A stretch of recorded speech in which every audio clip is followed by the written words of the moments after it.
More Jewish questions, sorry. No, go ahead. I've been haunted by your Jewish dream. This is a dream that it's the beginning of the prose that opens the big Jewish book. And I wondered if you would be so kind as to read the opening passage, which would be in here. I'd give you a page number. If you give me the page number, Jerry, yeah, 118. I will do that. I wondered if you would read it, and then and maybe I'll ask a question. I'm haunted by this dream. Yeah, well, I was too, and you know, sometimes I make up dreams. You know, I pretend. You know, but this was a real dream. I thought it was, you know, a classy dream.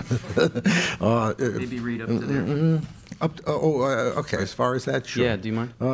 Yeah. Though it's really at the beginning. It's the dream is. The beginning is the good stuff. Yeah. Okay. Yeah. Freud, in the interpretation of dreams, has a series of little prose poems that. Yeah. He does. As dream I descriptions. was thinking of that. You know, and one of them he labels a beautiful dream. So I thought we're going to do a little psychoanalysis after this. After you read this, so. There was a dream that came before the book, and I might as well tell it. I was in a house identified by someone as the House of Jews, where there were many friends gathered, maybe everyone I knew. Whether they were Jews or not was unimportant. I was, and because I was, I had to lead them through it. But we were halted at the entrance to a room, not a room really, more like a great black hole in space. I was frightened and exhilarated, both at once, but like the others, I held back before that darkness. The question came to be the room's name, as if to give the room a name would open it. I knew that, and I strained my eyes and body to get near the room, where I could feel as though a voice was whispering to me, creation going on inside it, and I said that it was called, in cap letters, creation. I now recognize that dream as central to my life, an event and mystery that has dogged me from the start. I know that there are other mysteries for others or for myself at other times more central, and that they may or may not be the same. But creation, poesis writ large, appeared to me first in that house, for I was aware then, and even more so now, that there are Jewish mysteries that one confronts in a place no less dangerous or real than that abyss of the Aztecs. A difficult, a dangerous place, a deathly place. It is dark, it is light. And with a sense, too, that this space must be bridged, this door opened as well, the door made just for you, says the Guardian in Kafka's story. Yet Kafka, like so many of us, poses the other question also. What have I in common with Jews? I hardly have anything in common with myself. I think that's probably the best place. That's where you want to stop. All right. Yeah. So can I do the interpretation? Sure. Sure, Doctor. This is How long have you been feeling this way, Jerry? This to me is it's the creation moment. This is where your Jewish self as a poet is created here. The dream is the dream of the darkness that gives way to the Jewish poet, and in the paragraph you didn't read, that comes afterwards, you talk about Poland 1931, which is the book where you basically declare this is of interest to you, and you treat those materials as you've been treating all the other archaic, primitive materials. Yeah. Should I read that other paragraph? I would love it. I always get my way here. No, it was just so nice to end on Kafka. Yeah, that Kafka stuff is great. Yeah. And you drag Kafka into this too. Yeah. Yeah, so anyway, for myself, it had suddenly seemed possible. This was in 1966 or 67, and I was finishing Technicians of the Sacred, to break into that other place, my own, a world of Jewish mystics, thieves, and madmen. From that point on, it opened up in stages. Images once general and without particular names now had identified themselves.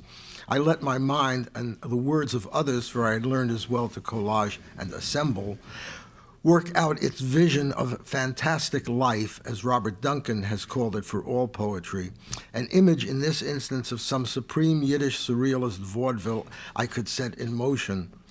With those poems, Poland 1931, I made a small entry, American and Eastern European, yet something had dropped away so that it was now possible to be in common with myself, to experience the mystery of naming like the thrill and terror of my Jewish dream. So to continue the interpretation, Yes. there you have the names that are inchoate. You couldn't name them, but now the naming, you do the Genesis thing. And there's someone calling in with a question, which is fine. So you're doing the godly thing of naming. This is the beginning. Fair enough? Oh, that's fair enough. A little. A little what? A little reductive. A little overblown. This is all overblown. Diane, does this resonate with you? Doesn't it make you? So I'll send you the bill later. Look, I have a million other questions, but this is probably a good time. But it was suddenly, possible, and partly I'm responding to, to so much of, that's going on. It's the time of black being beautiful, and right. And you were American beautiful. Indian movements, and but more than that, I mean, the ethnopoetics. I'm finding sources of poetry. I mean, not as a question there of any kind of identity search. Yeah. Sorry about that. Sources of poetry, but but beginning to think, well, that there are, the Jewish sources, right? And are that, what if I begin to work from within that? Right. Because, the one thing is I can work from within that in the way, I would never say in writing Seneca Journal, pose as an Indian. I would, never in Technicians of the Sacred, do that kind of costuming, play acting. Right.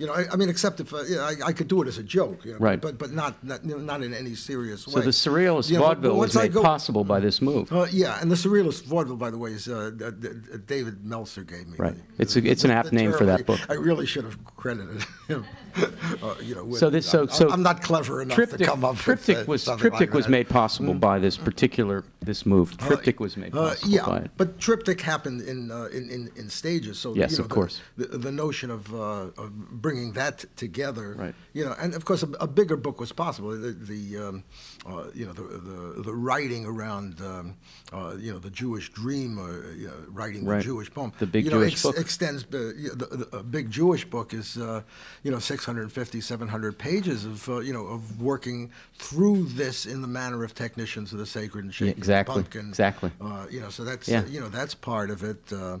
A smaller series of poems called 14 Stations, which works off traditional Jewish numerology to, right. and gematria maybe even out of that. Gematria is something like a 250-page book of short poems, constructed.